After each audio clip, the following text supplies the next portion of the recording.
Bronco, which, well, now, if that's all right with you, we'll talk quickly about the Ford Bronco. Sure.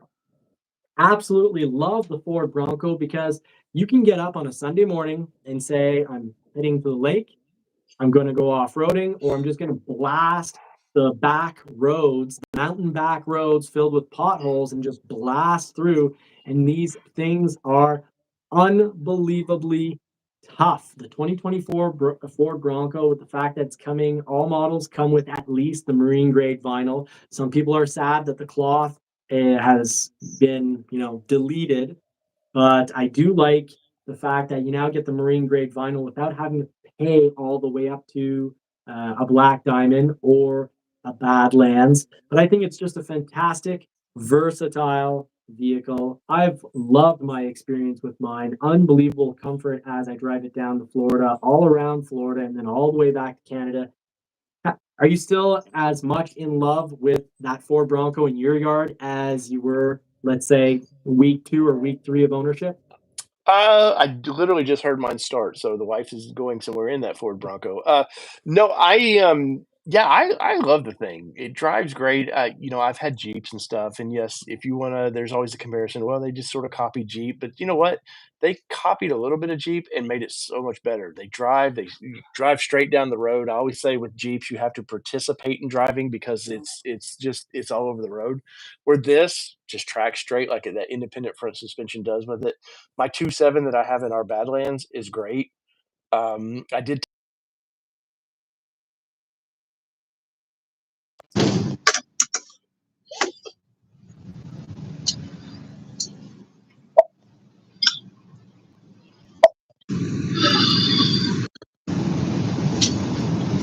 I think sound wise, you've connected to that Bronco, Dave. Just 1 sec.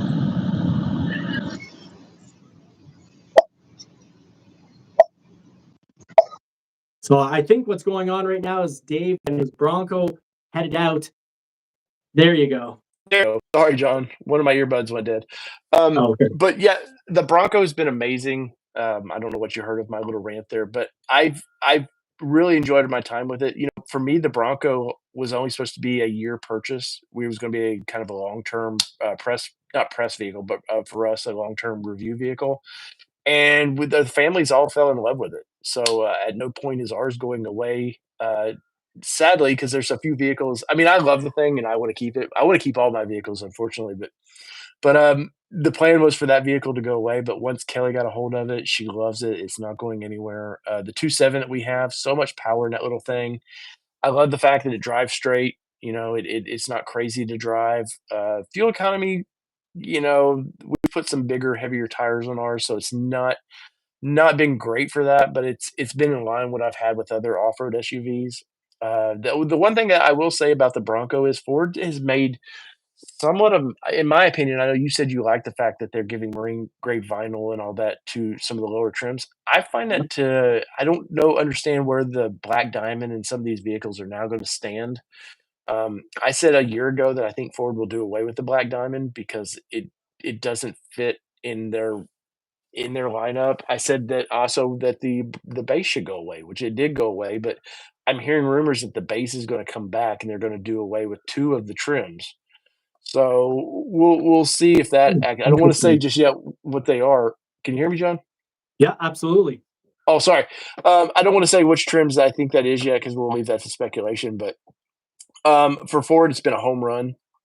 We do think that 25 we're going to see a mid cycle refresh with that thing. Do they go from a 12-inch screen now to some sort of 14-inch because they seem to have a battle with Jeep now of who can put the bigger screen in? And John, I think too, the Bronco's been great for Jeep. I think it's starting. You're starting to see sales, slip on Jeep because of the Bronco. But for years, people wanted a V8 option in the Jeep Wranglers, and Jeep always said, "No, we'll just let aftermarket do that." There's companies that swap; they'll put an LT1 engine in those things. Oh, And God. finally, when the Bronco came out, they were like, "Uh-oh, we better start."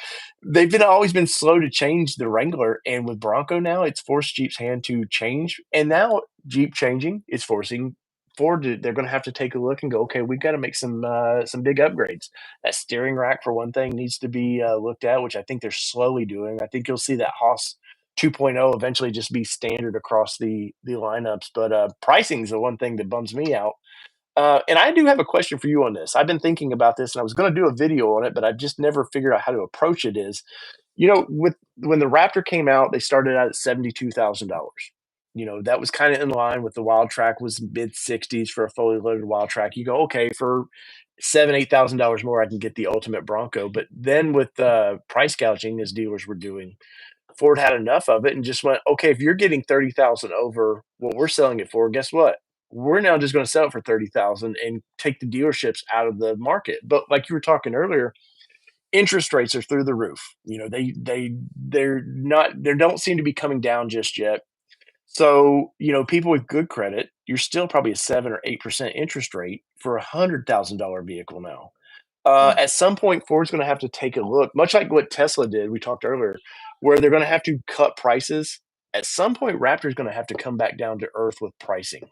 What do you think? Do you think they always keep it to that, or do you see them maybe trying to figure out a way to lower it without lowering it? Going, okay, we're going to offer back that mid package to kind of make it seem like it's cheaper, but where do you think they go with that? I appreciate the question, and I'll answer it the best I can. My speculation is that they've got a bit of work to do. So, as a dealer, we've got now 7 Broncos for sale live. And I mean, I've got easily 3 wild tracks. I've got actually, I have 4 wild tracks, 2 hard top wild tracks, 2 soft top wild tracks. I've got a 2.7 liter Badlands. I've got a 2.3 liter Big Bend, and a beautiful Outer Banks sold actually before it showed up. And I think that's sort of the forgotten model. But they're going to have to, if inventory continues to build on the Bronco, we're going to slowly see it follow the road almost of the current F-150, meaning Ford's either going to be paying to offer a better interest rate because banks are generally at about 8%. So Ford is either going to do I'm thinking in French right now, but they're going to be paying literally buying down the interest rate.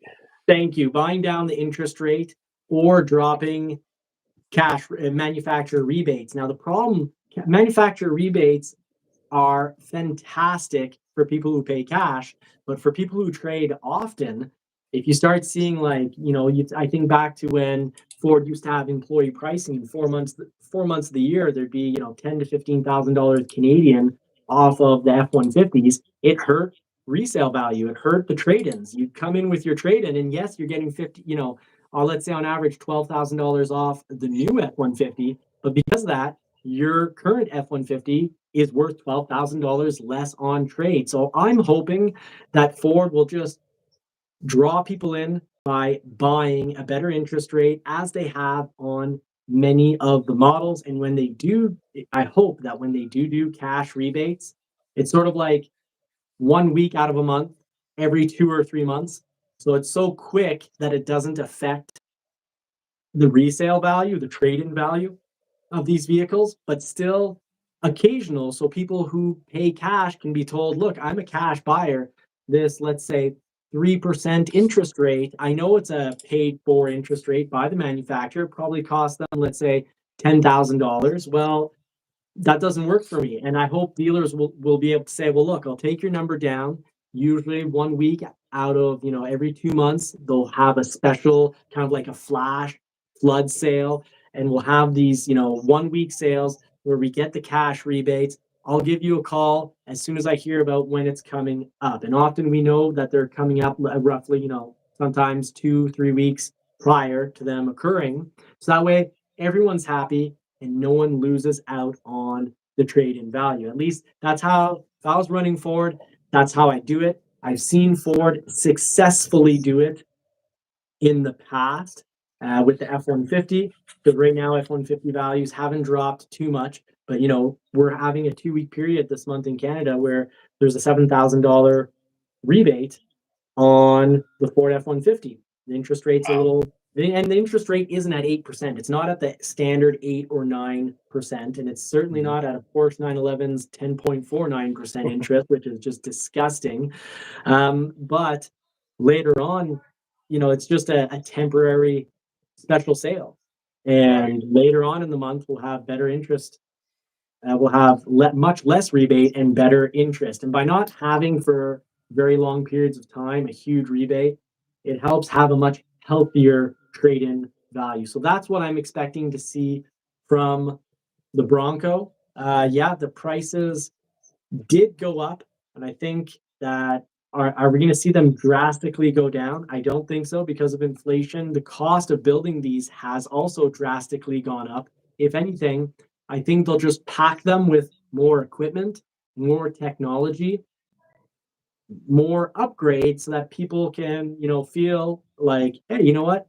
Yes, it's more expensive than a 2020 when they were announced in 2021 and they came out as 2021 Broncos. Yes, the price has gone up X dollars, but now I'm getting, for 24, for example, we're getting the 12-inch screen. Are we going to get upgraded suspensions, as you mentioned? Maybe they'll all get Haas 2.0.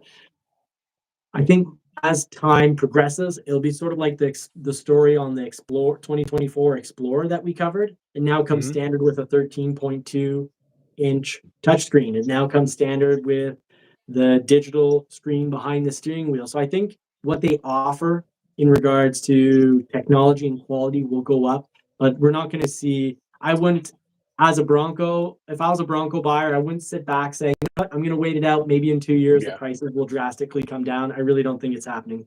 Right, and, those early adopters for the Raptor, Bronco Raptor buyers, man, they must love the fact that the prices are mid-90s now for a Raptor because that means that their vehicle literally went up in price. It didn't go down. Oh They're yeah, like they can I know a lot of people were flipping them, but they literally could make some money and drive it for 20,000 miles and still make money on the thing. But John, you know what Ford needs to do with the Bronco, though, at the end of the day? They need to follow through with some promises that they made, which they've not done, and they've just sort of hid from it. The top issue is still an issue. Both soft yeah. top and hard tops are having issues.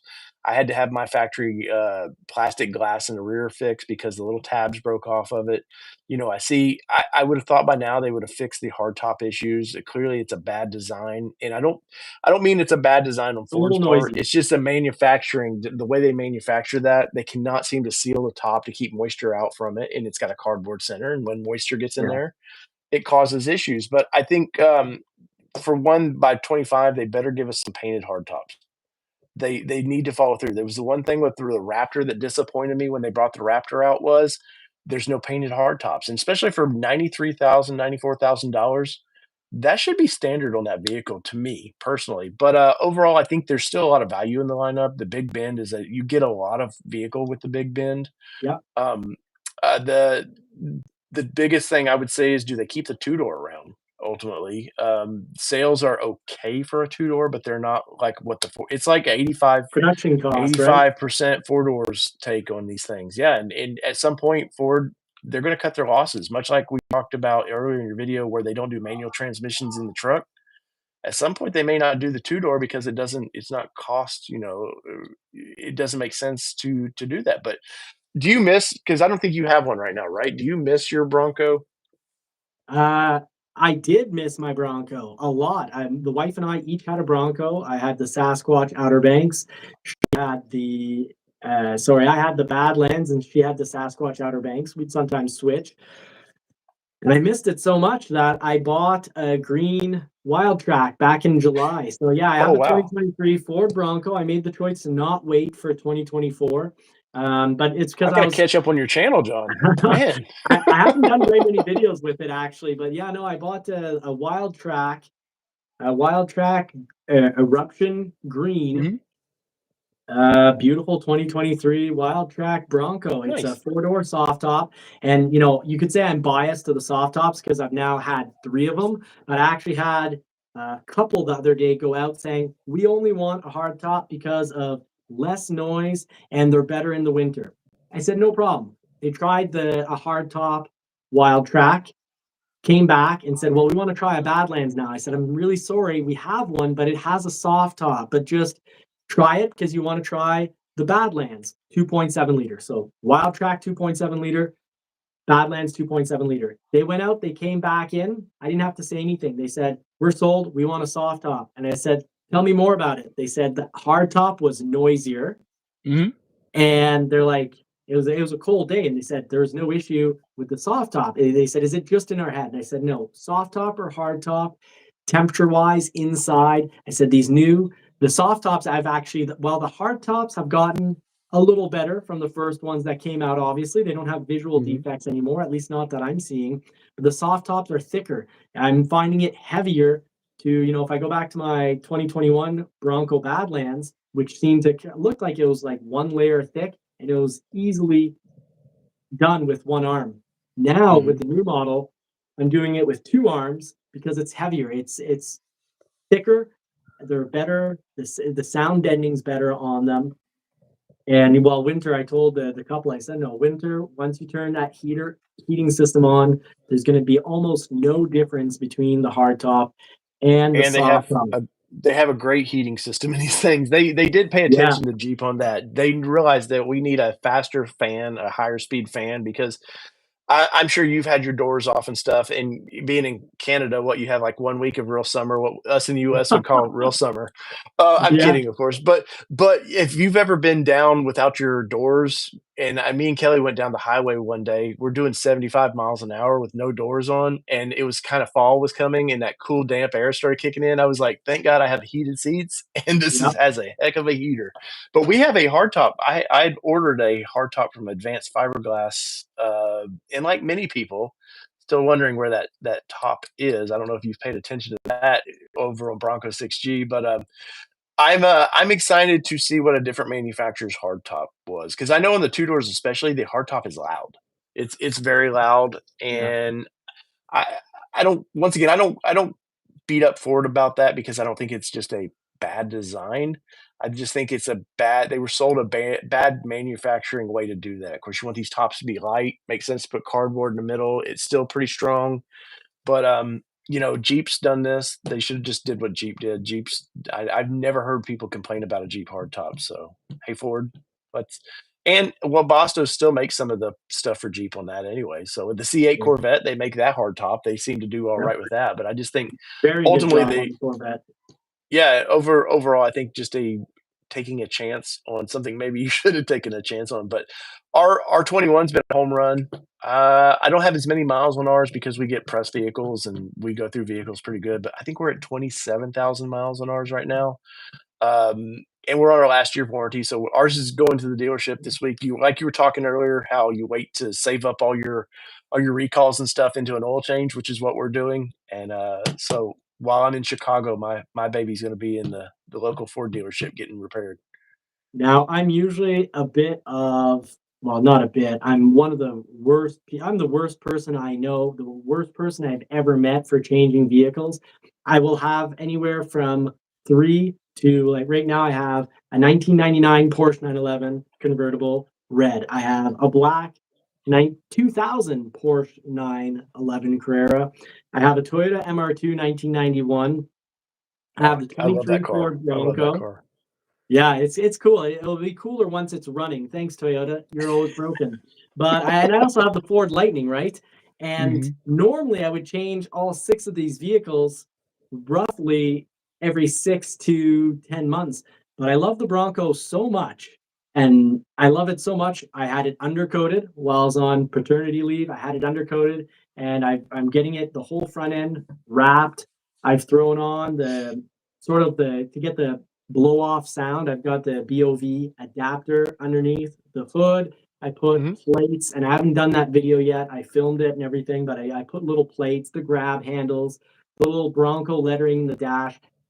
I really love it, and it's probably going to be one of the few vehicles in my life that I keep for more than 1 year by choice. Now, the Lightning Yeah. I will be keeping not by choice, not because it's a bad vehicle, but it's a very good vehicle. But the Bronco is absolutely fantastic, and Ford has cut down. They cut one line away from the Ford Lightning factory, and Oh, those they've cut people 2 are lines now. 2 lines. Okay, so yeah, that's where I Yeah, guess you get the, what is it, roughly 1,400 jobs where people are getting offered to either retire or go buy work at the elsewhere. Ford Bronco, Ford Ranger Yep. factory. So great news for Ford Ranger and Ford Bronco. Not so great news for the Lightning. But I just wanted to point out, if you take this vehicle was sold before it shows up, and Outer Banks models are gorgeous. I love the painted Mhm. fenders, and the owner of this asked to have slightly more aggressive tires put on, and just with slightly more aggressive tires, it looks great. And it kind of makes me want, if I did my Lightning, I'd be tempted to get an Outer Banks, like a 2.7 liter regular Outer Banks, and throw on 35s, put a little bit of a lift, throw on 35s, because I'm really digging those painted flares. You know what I should do? It just hit me now. I'm a little thick and I'm a little slow, but I just realized I should, just take my Wild Track and have those fenders painted. And when I go Yep. off-roading, take them off carefully so that they don't flex and crack the paint. Yep. See you down at the Outer Banks. You'll have a blast with that. Yeah. So we've got a bit of news. Dave, what do you think about, I believe it's wild horses? Wild horses. I can go grab the video on YouTube, but uh, he, he damaged his frame. I Did you hear about that? I seen something pop up about that, and I guess it was making it was in some of the bigger media outlets, deals. Um, well, there's been a couple little frame I know they got one of the early builds, and there's been a couple little if your viewers don't know, usually the first 6 months, they always tweak something. They come back from a shutdown, and the engineering's tweaked the way they do some things, and I know with the linkage, the rear linkage, there's been a couple spot welds that they've had to kinda go in. I'm not sure on his what's going on, but I know old Mitch there is a kind of a crazy driver. So, and Yeah. I don't mean that as a bad driver, he just likes to push it to the limits, and, what did he do now? Because I haven't paid attention. So earlier on, he already had to change out parts of the frame. So this is the section that he had already changed once, and he welded it actually really, really well. But then other parts got strained because of it. So there's some cracks in the frame. So he's having to take out parts of his frame to put in new frame parts. Uh, and well, the thing is, though, is yeah, Mitch is why I believe his channel is called Wild Horses, if I'm not mistaken, and Mhm. They he's a actually bit. sell parts for they sell parts now for the Gen 6, but they started out just selling, bodies and all kinds of parts for the Gen 1s through. And he is a bit of a wild horse. I think he's used and abused his Bronco more than probably 99.99% of all owners ever will. So I just wanted to mention this as a there's going to be some Jeep people getting on this and on this story and being like, oh, look at those Bronco frames, they're bad. They're not bad. It's just this Bronco was used far more often and beyond its limitations. And like Yeah. anything, anything can break.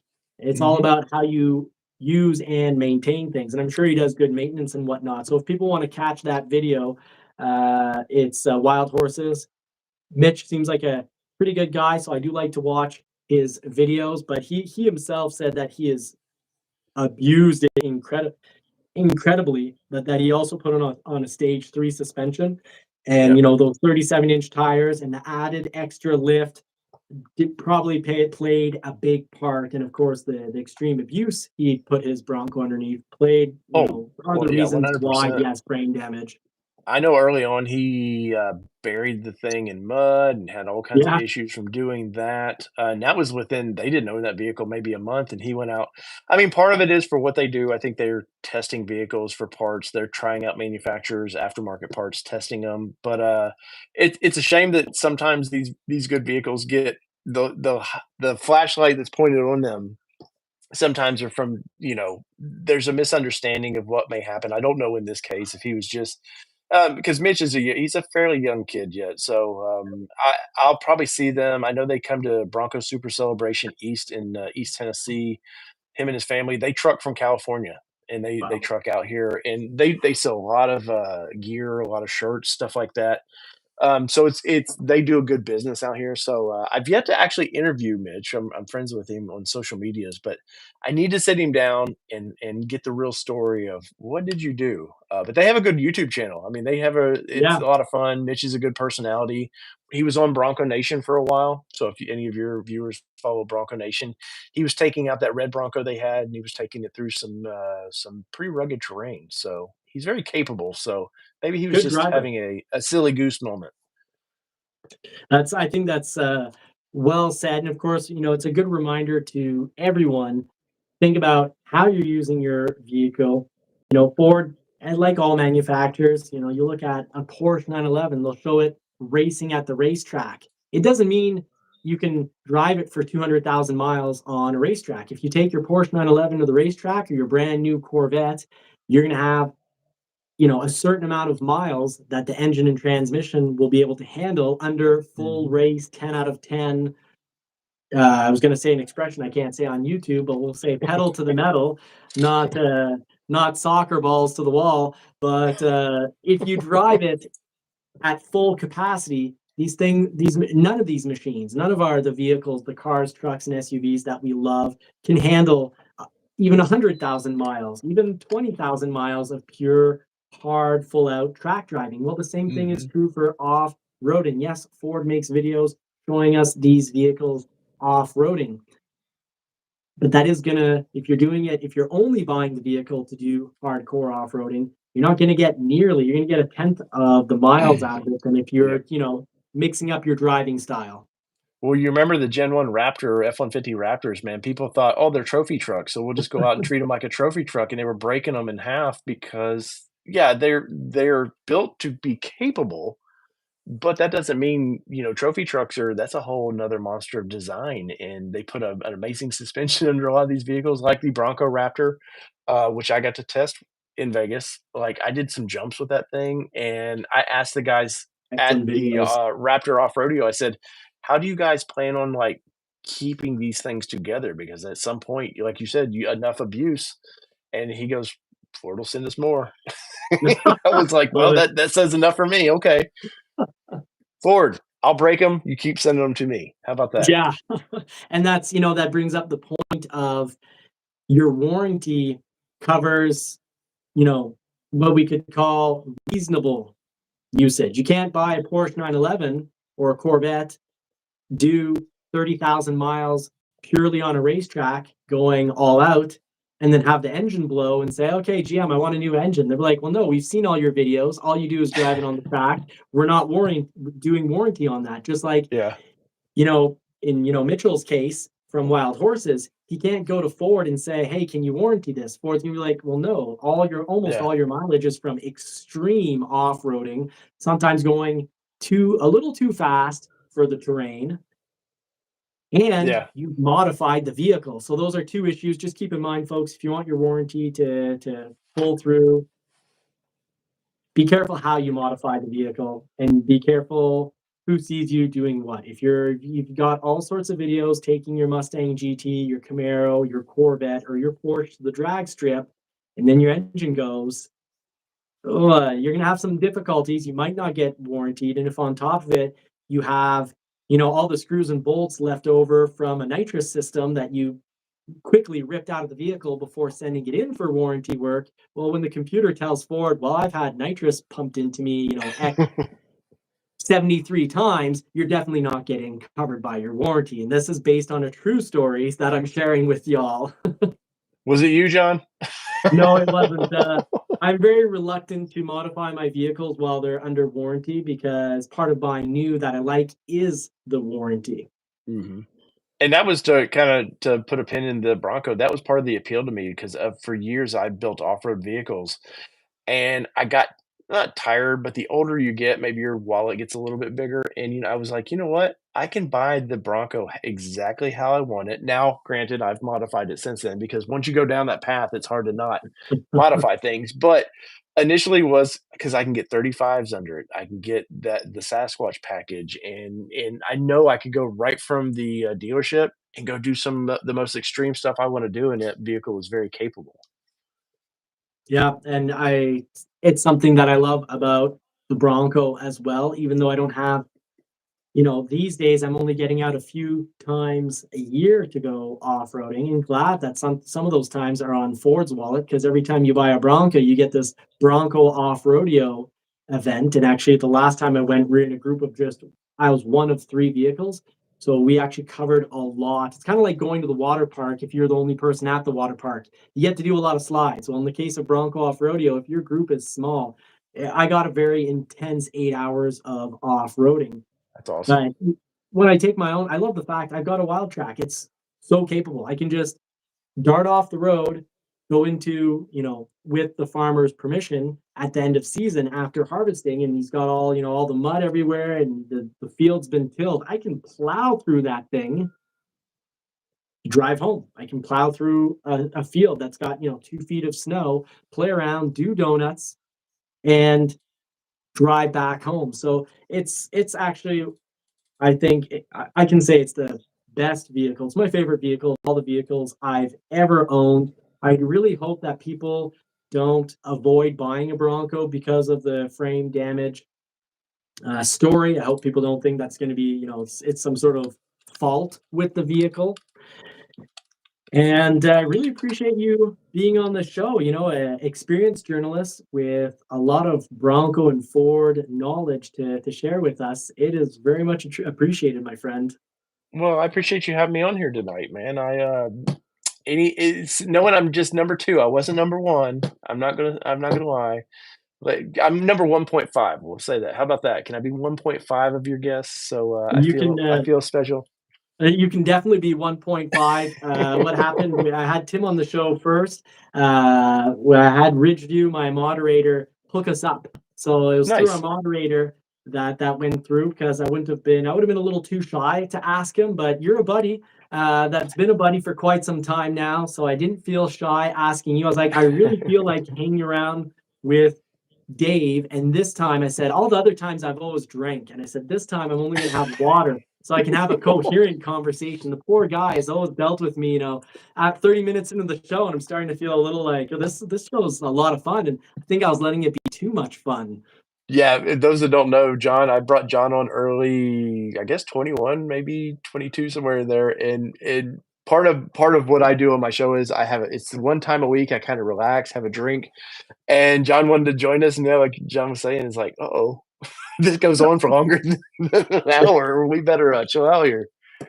Yeah, that's I was yeah, I mean, I had just a little bit too much. Just while we wrap up the show, just wanted to say that thank you very much to Charlie Hundley for sharing this on Ford Maverick truck. You've got your Ford Maverick FX4 here with what looks probably like